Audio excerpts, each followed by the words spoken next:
Hello WhatsApp guys, welcome back to my channel R M ইলেকট্রনিক্সের আরও একটা নতুন ভিডিওতে আপনাদের সবাইকে স্বাগতম। আজকের ভিডিওর টপিকটা টাইটেল এবং থাম্বনেল দেখে অবশ্যই বুঝে গিয়েছেন। চলুন দেরি না করে আজকের ভিডিওটি শুরু করা যাক।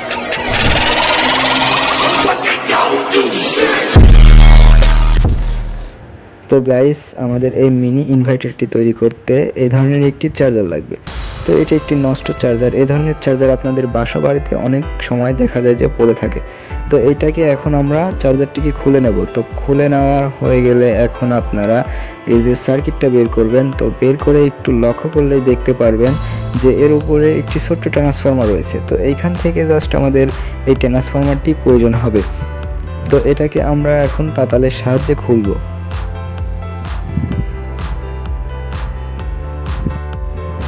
তো গাইস, ট্রান্সফরমারটি খুলে নিলে ঠিক এই ধরনের দেখাবে। তো এইখানে আরও কিছু ছোট ছোট কম্পাউন্ডের প্রয়োজন হবে। তো প্রথমে যেটা লাগবে একটি পাওয়ার ট্রানজিস্টর। ট্রানজিস্টরটির মান TIP41C ট্রানজিস্টর, এবং এই ট্রানজিস্টরটি প্রচুর পরিমাণে হিট প্রডিউস করবে। সেক্ষেত্রে সুরক্ষা ক্ষেত্রে আপনারা একটি অ্যালুমিনিয়ামের হিট সিঙ্ক ব্যবহার করবেন। এবং তারপরে লাগবে একটি 3.7 ভোল্টের লিথিয়াম ব্যাটারি। এটা সর্বোচ্চ ফুল চার্জ হলে 4.2 ভোল্ট পর্যন্ত হয়। এবং তারপরে লাগবে একটি 120 অন্সের রেজিস্টর। চলুন এই সেটআপটি এখন করা যাক। তো এইখানে আমরা একটি নাট স্ক্রুর সাহায্যে আমাদের হিট সিংয়ের সাথে পাওয়ারিং ট্রানজিস্টরটি কানেক্ট করে দেব।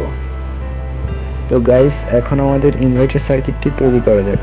তো প্রথমে আমাদের যে মিনি ট্রান্সফরমারটি ছিল, তো এইখানে আপনারা একটু লক্ষ্য করলে দেখতে পারবেন 6টি পিন রয়েছে। তো এখানে 1 নম্বর পিনের সাথে আমাদের যে ট্রানজিস্টরের মাঝখানের যে লাইনটা, তো এইটা আমরা শর্ট করে নেব।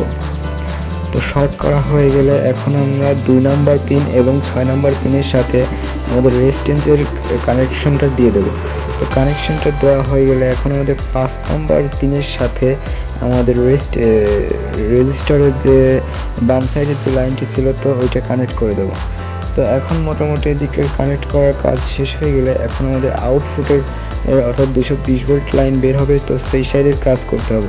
তো এইখানে আপনারা 3 নম্বর পিন এবং 4 নম্বর পিন কানেক্ট করে নেবেন। তো এইখানে আমি 3 নম্বর এবং 4 নম্বর পিনে দুইটা তার কানেক্ট করলাম, অর্থাৎ এটা আমাদের আউটপুট 220 ভোল্ট লাইন।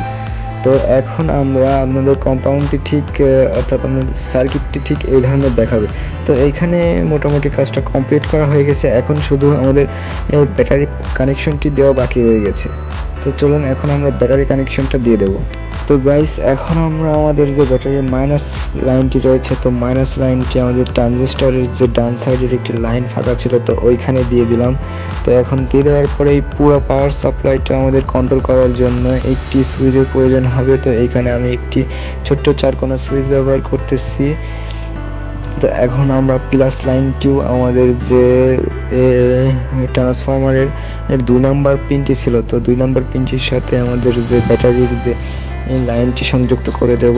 তো গাইস, আপনারা দেখতে পারলেন আমাদের কিন্তু পুরোপুরি কাজটি করা সম্পূর্ণ হয়ে গেছে। তো এখন আপনারা একটু লক্ষ্য করলেই দেখতে পারবেন ঠিক কীভাবে আমরা ওয়্যারিংগুলো করলাম। তো আপনারাও আশা করি ঠিক সেমভাবে ওয়্যারিং করলে আশা করি কোনো ধরনের সমস্যা হবে না।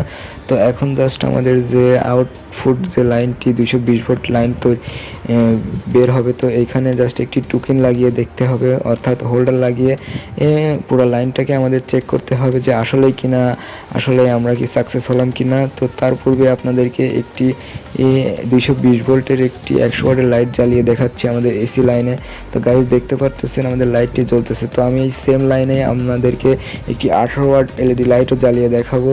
আপনাদের মনে নিশ্চয়ই প্রশ্ন থাকতে পারে যে আসলে কি সম্ভব 3.7 ভোল্ট ব্যাটারি দিয়ে একটি 18 ওয়াট এলইডি লাইট জ্বালানো সম্ভব। তো সেই কারণে আমি আপনাদেরকে ক্লিয়ার করার জন্য আর কি দেখাচ্ছি যে 220 ভোল্ট লাইনেই কিন্তু আমাদের এই এলইডি লাইটটি জ্বলতেছে।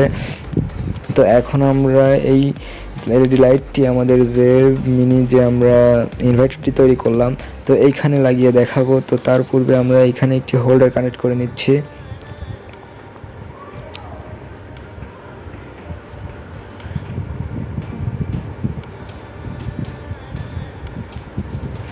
তো গাইস আপনারা দেখতে পেলেন হোল্ডারটি কানেক্ট করা হয়ে গেল। জাস্ট এখন আমাদেরকে এই পুরো ইনভার্টার সার্কিটটি চেক করার সময় এসে গেছে। তো চলুন এখন আমরা ইনভার্টার সার্কিটটি চেক করে নেব।